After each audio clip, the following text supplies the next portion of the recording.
Just a little forewarning, I was in a very chatty mood today and this video is perhaps a little bit long and rambly, but I love how the makeup turned out.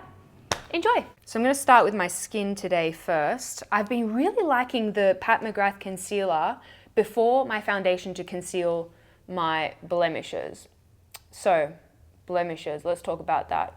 My skin is steadily declining. And also I'm getting breakouts in areas where I've never broken out before. Like kind of on my neck and a few on my cheekbone. I never broke out in those areas even when I was a teenager. And this is no mystery. I know exactly what's going on here. I came off the pill. I think it was about 2 months ago now. By the way, this is my lazy girl's technique that I've been doing to conceal blemishes. I'll pop the concealer onto the blemishes itself and then take my cushion foundation with my cushion puff, pat in one place, so not actually shifting that concealer around. And it's just like a really easy way to blend concealer over numerous blemishes at once. I came off the pill about 2 months ago, and I came off the pill not with the intention of getting pregnant, just to just shut that down straight away. No, I actually came off the pill initially to see if maybe it could help with my mood. So 2019 wasn't the best year for me. I felt really flat and I felt really like I could kind of feel the negative thoughts creeping into my head. I don't know how to describe it, but I felt kind of dazed. Like I was maybe struggling to be present and focus on certain things. Anyway, so I clocked it straight away. Like it was in March last year. I was like, ooh, I suddenly don't really feel like myself. And so I did all the things that you're meant to do, you know, to look after your mental health. I saw a psychologist. She's incredible. A good psychologist is like priceless. Working out a bit more, you know, the endorphins. I hate when people are like, oh, you feel like crap? Maybe go for a run. Maybe the endorphins will help you. And it's like, but it's true. The endorphins do help. So yeah, I was really looking after myself, working out, seeing a psychologist, eating healthy, doing all the good things by my body. And I made a ton of progress. Like I felt a lot better, but I still didn't feel quite like myself. I still felt there was something a little bit off. I had heard so many of my friends anecdotally say like, I came off the pill and oh my God, I was like Superwoman. I could do anything. I felt so good. I felt so great. And I was like, I want to feel like Superwoman. I want to feel so great. And so I thought that, but also aside from the anecdotal side of things, the idea that your hormones can affect your mood to me is sound science. That to me makes sense. I think your hormones affect a lot of your body. So I decided to come off the pill and I've got to say, I think I do feel better. This foundation is so bomb. Even if I'm having a bad skin day and I'm dealing with like a lot of textural stuff, I feel like this foundation just makes everything feel better. So good. Armani To Go Essence In Foundation Cushion. Ding! You know, I love it. So what was I saying? Yes, I do think that coming off the pill improved my mood. It's still early days yet. Again, that's not to say that people should come off birth control. That's a very personal decision that you should make. For your own body, but I just wanted to throw it out there because it was because of women close to me and people online, even on YouTube, that mentioned it in passing that made me think about it. Do your research, as always, use your very best judgment. Side note, I really want to play with the Salt New York Cream Tint Pro. I think now more than ever, if you see a small business doing really cool stuff and you have an opportunity to support them, I think that's a really good thing to do. I know times are hard now. And these Cream Tint Pros, I've played with them very briefly, but the formula seems impeccable. I'm gonna bronze with this one here, just a little bit around the perimeters of my face. I think I want to do something kind of peachy and dewy today. Some sort of feel-good makeup. So one of my favorite things to watch on YouTube is like psychology and like understanding the dynamics of relationships and friendships and such. If this also sounds like something you might enjoy, you might like to check out the YouTube channel School of Life by Elaine de Botton. It is so insightful. I have talked, all the people in my real life, I've talked their ear off about this. Next, I'm going to pop on some blush. this is a Karima kind of color. Exactly, it's peach. What do you know? I'm actually going to put a drop of foundation on the back of my hand. This is how I like to apply my cream blushes. A drop of foundation on the back of my hand, and then I'm gonna mix a little bit of that cream blush with the foundation. This is helpful for those of us who have rosy cheeks and find that when you apply a cream blush, it just sort of shifts all the foundation underneath, and it can make your foundation look a little bit patchy. Whereas if you add a little bit of coverage to your blush, it might apply a little bit better. Give it a go. You know, another weird thing that I noticed when I came off the pill, I smell different. Like, I don't have the best hearing and I certainly don't have the best sight, but I have a really acute sense of smell. And about a month in, I was like, what's that smell? And then I realized the smell was me. It's not bad. It's not a bad smell. It's just different. So yeah, if you too have come off the pill before, I would love to hear your experiences. Whether it pertains to, you know, your skin or your mood or your smell, because apparently that's a thing. Dude, I am so impressed with these cream products. You know, it's real model of duty vibe. They're glowy, like they're really beautiful and sheeny and glossy, but they're not picking up on my texture. And my skin is quite textured right now. I'm gonna pop on a highlight now. This one here is Pearl. Pop that on the high points. It is so pretty. I'm gonna leave my under eye concealer actually till last, something that I've been doing recently. I want to do something kind of like blush tone and just like natural but cute, but like I tried a little bit but not too hard, you know, that whole thing. And I think I might use one of the Nabla liquid lipsticks. I'm gonna pop that on a synthetic brush, a fluffy synthetic brush, and just really buff that over the larger eye area. Yeah, I often feel like a blush tone eye, and the place to find blushy tones is your lip drawer or your blush drawer. And under the eye a little bit as well, just keeping those edges really soft. I might even take another larger brush and just buff on those edges so that they just sort of appear to blend away into nothing. I'm really loving recently the Maybelline City Bronzer. I feel like this formula is beautiful. I'm going to use that just through the crease a little bit more definition, keeping those edges really soft, but also blowing that color quite far out, further than you think.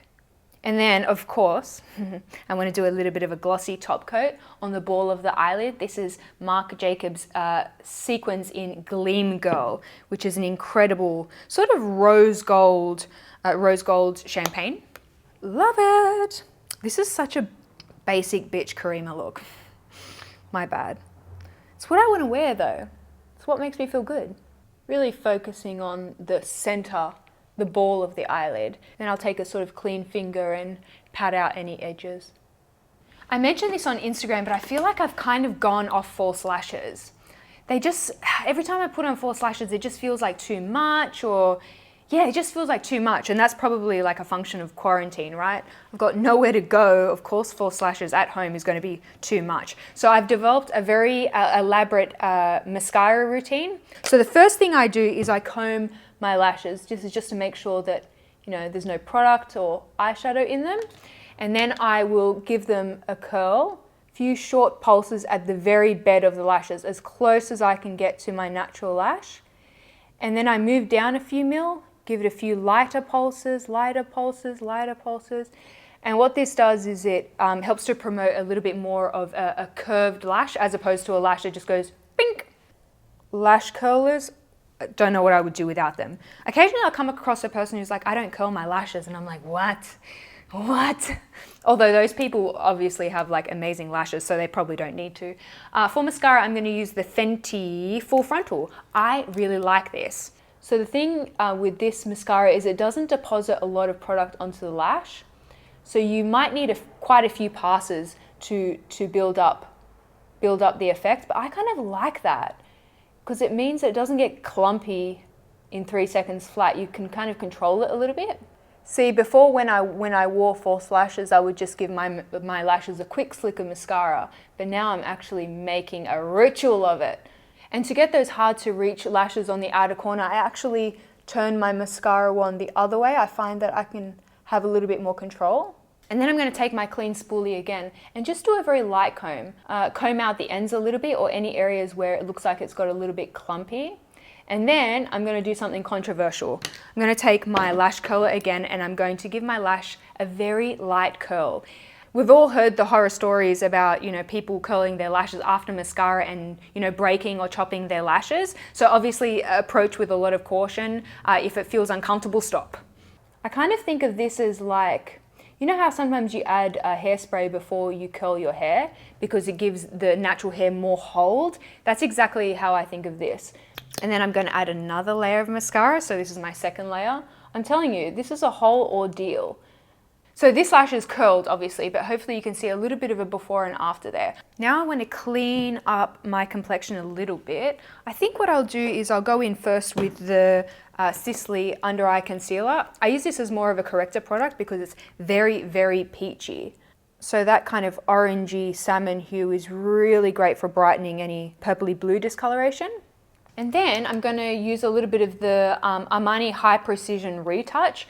No one ever talks about these online, but truly they are one of my holy grail products. So it's like a concealer, illuminating concealer with a very fine tip applicator. And I find that this is almost like Photoshop. It's just like adding brightness to areas of the face. It makes me feel more awake. It's just like a little bit of like, almost like a filter. So I'll add this to any areas where I can see them a little bit shadowy. And a little bit on the sides of my mouth. I find it a bit dark and shadowy here. This seems like a good idea at the time, but now I'm second guessing myself. Oh. Should I put a little bit more concealer on these blemishes? Can I be bothered? Nah, stuff it. Now before I go ahead and powder my under eye, I'm just going to take a Q-tip and I'm going to remove some of the excess product. Anything super close to my lash line, anything that appears to be settling into those fine lines under my eyes. I think the best way to avoid creasy under eyes is to reduce the amount of product in the problem area. Boop, boop, boop, boop, boop, boop, boop, boop, boop, boop, boop. On a day-to-day basis, I just do like a little bit of powder under the eyes, but because I'm filming and everyone knows that more makeup translates better on camera, I'm going to do some low-key baking underneath the eyes. Just a little bit here. With low-key baking, there really shouldn't be a whole lot of excess powder to brush away. It's baking, but low-key. And then a little bit of powder across the T-zone and anywhere that I have some textured skin, because powder will help to disguise any bumpy areas. Quick dusting of powder between the mouth and the nose. I find that when this area is really glossy, it's just not so cute. I'm just going to do a really quick brow. 4 hours later. Just a little bit of the Amaterasu brow pen to add some little texture here and there. And then to finish off the brows, I'm going to take a little bit of the 24-hour brow setter by Benefit. It's actually wild how long wearing this product is. It really keeps your brows in place. You know, I'm actually considering getting a brow lamination. I feel like it would very much appeal to me, the idea that they kind of plaster your brows up and down and it has a lot of great hold. Let me know if you've tried brow lamination. Let me know in the comment section what were your experiences.